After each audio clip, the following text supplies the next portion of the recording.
Sejam bem-vindos, bem-vindas, queridos e amados alunos do curso Mater Dei de Teologia Bíblico-Doutrinal para Leigos. Nós estamos nesse módulo, 12º módulo, já terminando a parte de Teologia Moral.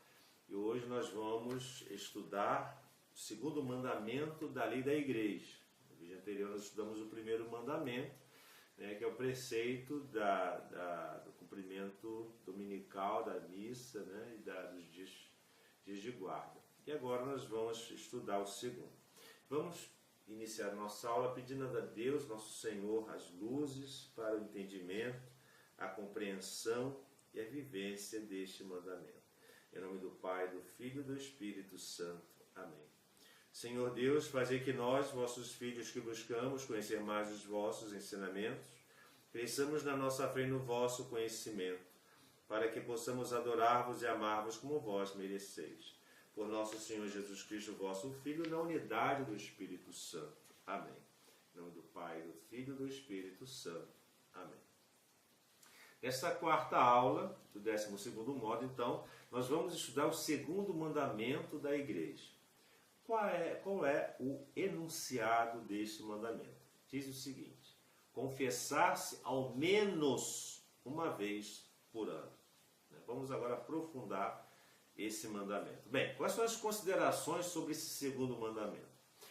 O cristão liberto do pecado, pelo batismo, estando como já dotado de liberdade, que o batismo liberta do pecado original, nos restabelece a graça, nos eleva à vida sobrenatural, como já estudamos lá no Tratado da Graça, pode voltar a pecar, e de fato peca, apesar do batismo, da graça santificante, nós estamos sempre pecando, de maneira que a sua vida se converte de algum modo num repetido começo. Nós estamos sempre recomeçando, toda vez que nós nos confessamos, nós começamos do zero, nós zeramos, ou como dizem hoje na linguagem, retesamos, resetamos, reset, vai voltar lá atrás, zerar tudo. Constantemente tem de se converter a Deus, aquele processo de conversão, sempre começando. Com quem rompeu relações ao cometer o pecado mortal, ou se esfriar ao cometer o pecado. Daí que a solicitude da igreja, ou seja, a disponibilidade da igreja, o empenho da igreja pelos pecadores se manifeste principalmente no seu interesse de se reconciliarem com Deus. Daí que preceite, a igreja, ela vai preceituar desde tempos remotos este mandamento. Assim procura exortar o pecador para que este obtenha com frequência o perdão divino. Qual é a razão desse preceito? Bem, qual a razão por que a igreja ordena que o fiel se confesse pelo menos anualmente? Não será agravar mais a consciência do pecador, fazendo que, passado mais de um ano, aumente seus pecados mortais em mais de um? A verdade, vejam bem, é que quando a gente olhando as coisas com atenção, encontramos o motivo. Aquele que pecou gravemente mostraria pouco apreço pela graça santificante, se num tempo prudencial que a igreja benevolamente determinou por um ano, não procurasse reconciliação com Deus. Portanto, pecaria gravemente pelo fato de não se importar com a libertação do pecado. Então, a igreja, ela determinou que pelo menos uma vez por ano, você, cristão católico, tem a obrigação de se confessar, valorizar a graça santificante para que se reconcilie com Deus e se liberte do pecado.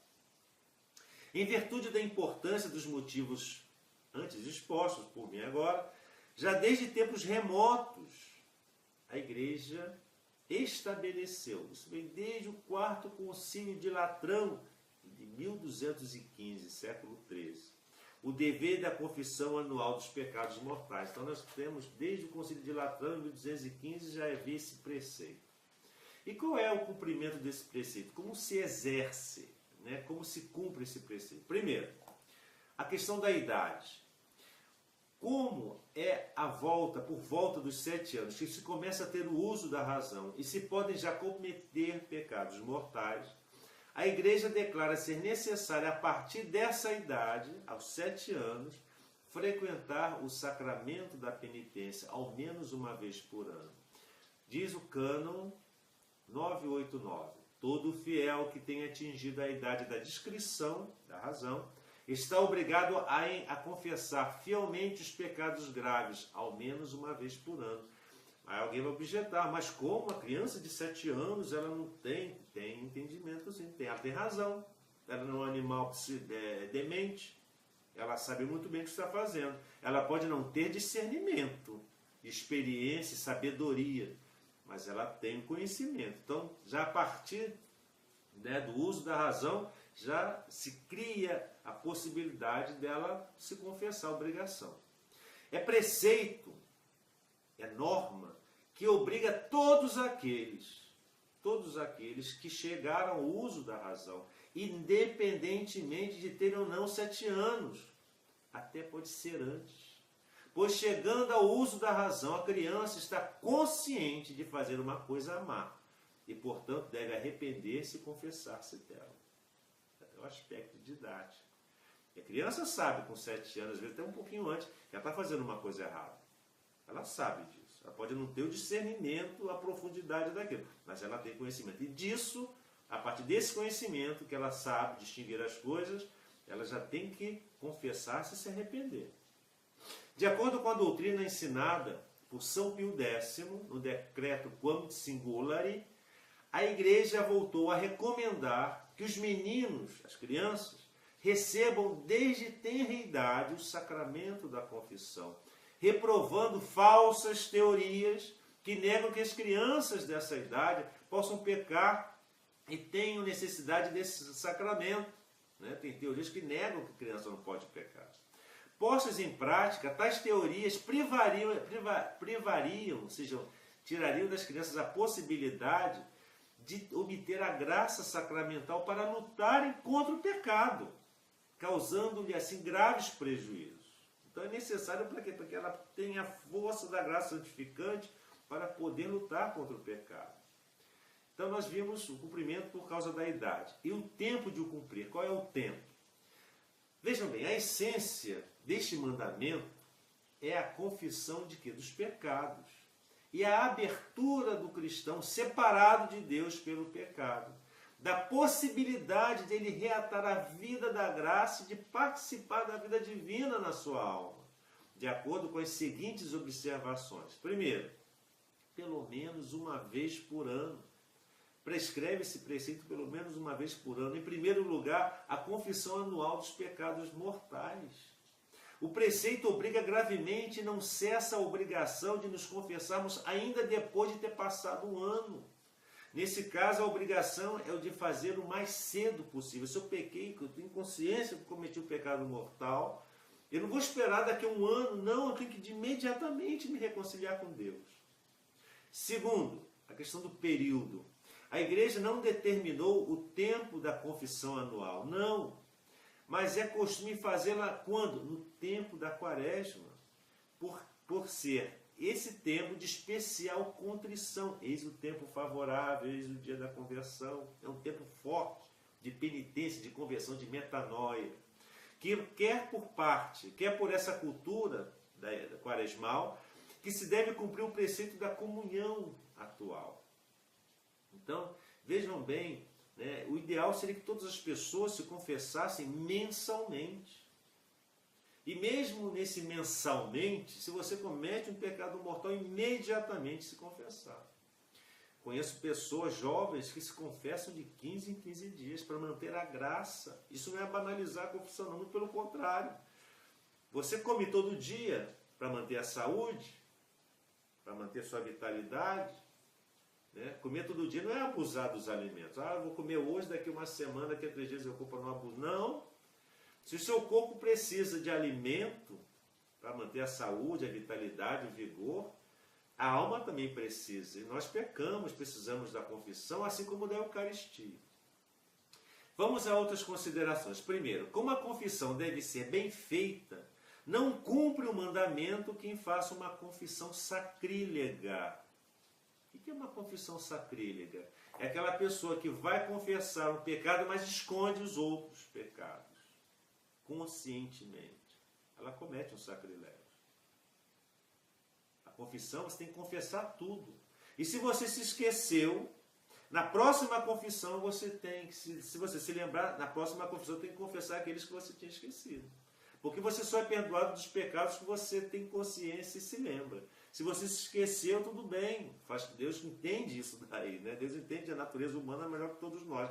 Mas se você, depois da confissão, se lembrou de pecados que você não confessou, você tem a obrigação de quê? De confessá-los. Segundo, teoricamente, este preceito não obriga o fiel que ao fim de um ano não tivesse nenhum pecado mortal a confessar. É complicado, é difícil, né? Alguém não ter pecado. Pode existir? Pode. É difícil alguém não ter cometido um pecado mortal em um ano, né? Pois os pecados veniais também são perdoados por outros meios. Então, a pessoa, né, nesse espaço de um ano que a igreja dá no máximo, né, de tolerância para a pessoa se confessar, pode ser que a pessoa não tenha cometido pecado mortal nenhum. Ah, mas os pecados veniais? Bem, os pecados veniais, como nós já estudamos, lá na confissão, no sacramento da confissão, o quê? Que pode ser perdoados por outros meios que não seja a confissão, né? No ato sacramental da missa, do perdão dos pecados, por exemplo.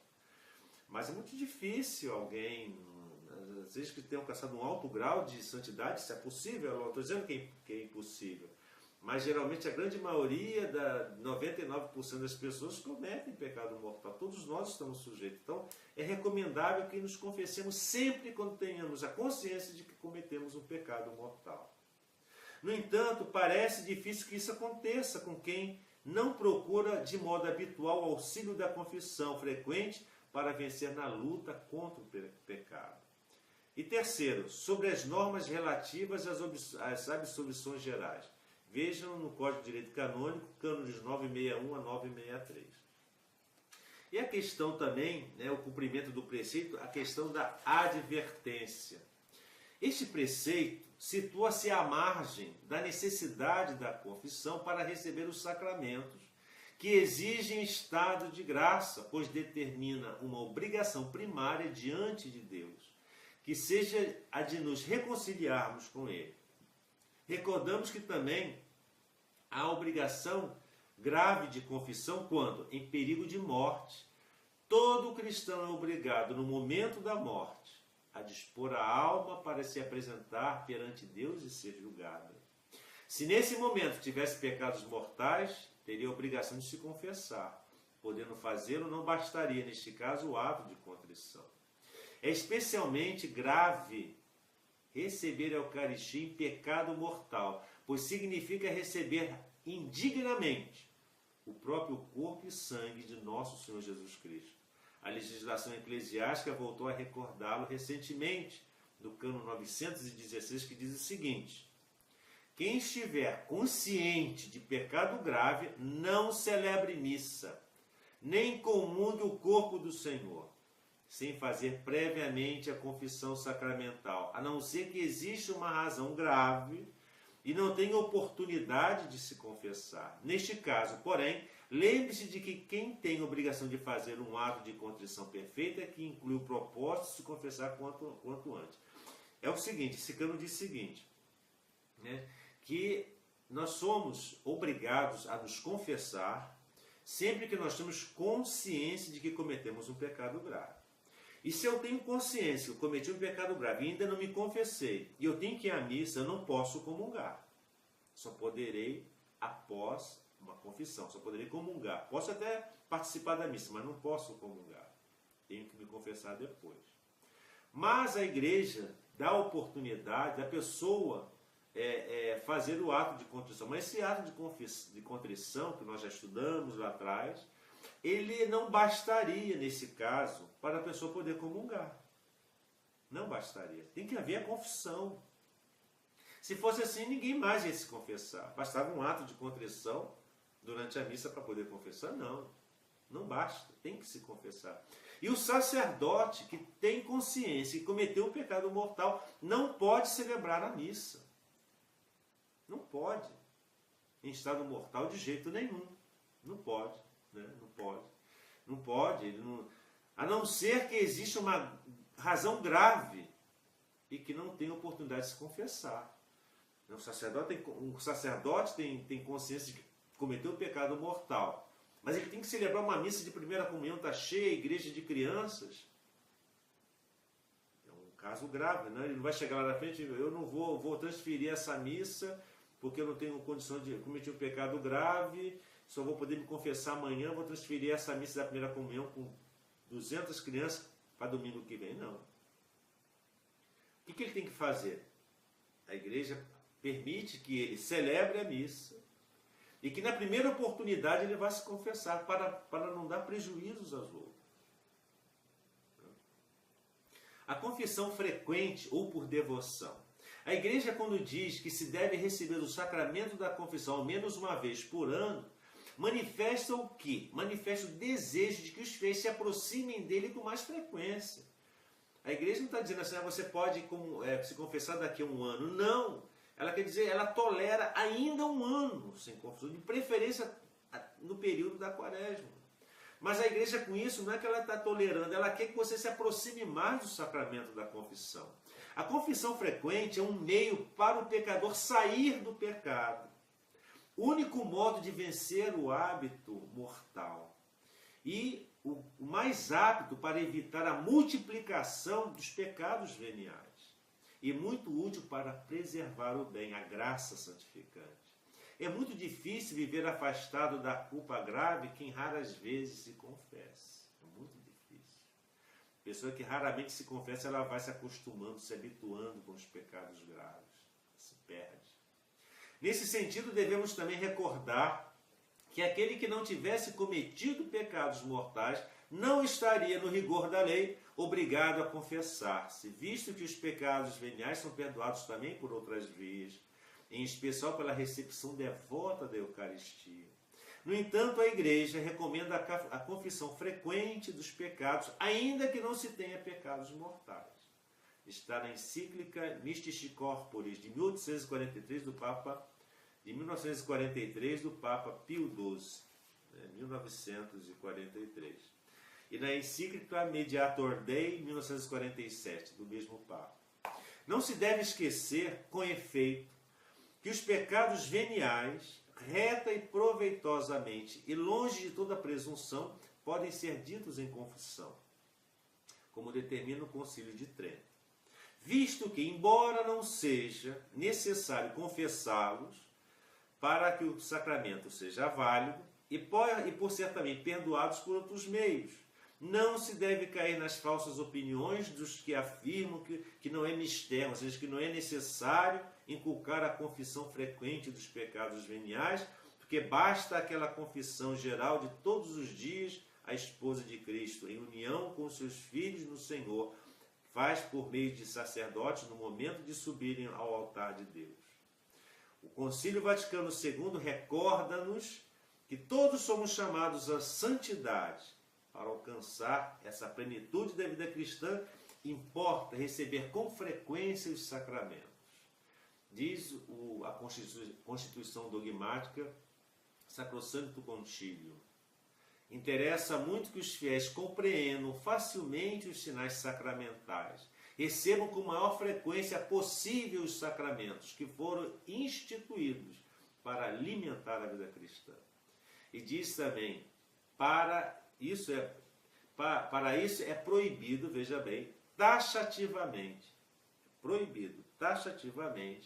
dissuadir os fiéis, ou seja, fazê-los desistir da prática da comunhão frequente. Não pode, é proibido o padre, ou seja lá quem for, de tentar dissuadir, de fazer com que as pessoas, os fiéis, desistam da comunhão frequente.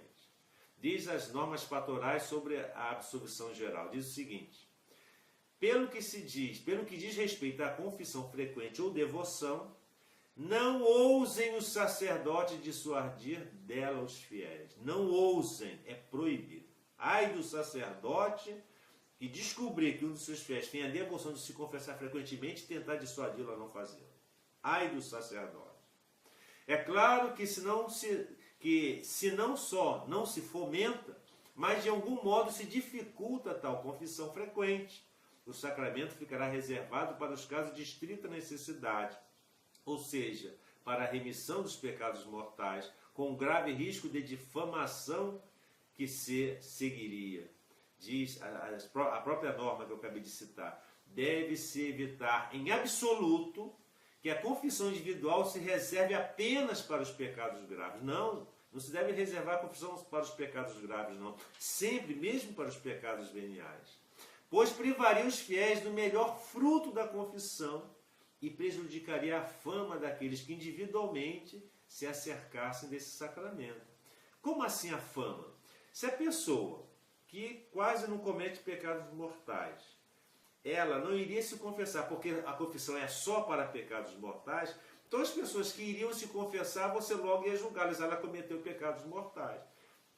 Então, para evitar esse tipo de coisa, esses constrangimentos que acontecem nas paróquias, nas comunidades religiosas, mesmo quem comete pecado venial tem que se acercar da confissão.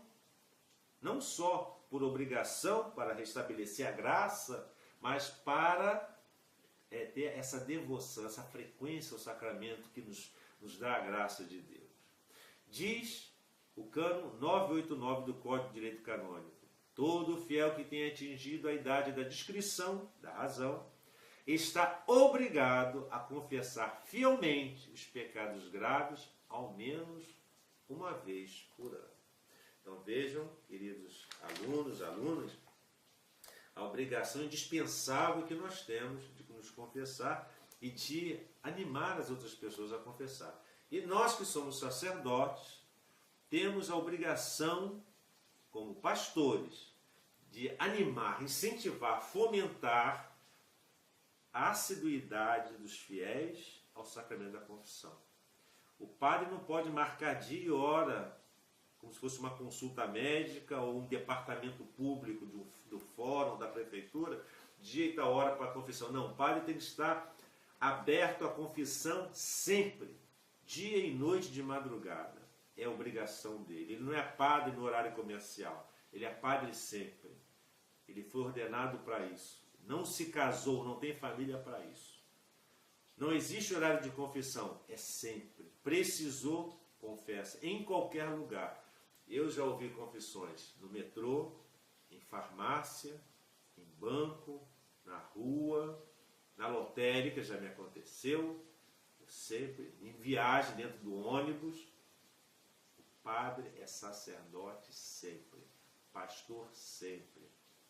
É salvar as almas, salvar. Essa é a missão da igreja. Nós, como os pastores da igreja, temos que estar a serviço da igreja, não de si próprios. O padre tem que ficar no confessionário, procurar fomentar, incentivar a confissão. Confessionário, ou no atendimento, na sua sala paroquial, no seu gabinete. Mas tem que ouvir as confissões. Que o Senhor nos abençoe, guarde-nos de todo mal, nos conduza à vida eterna.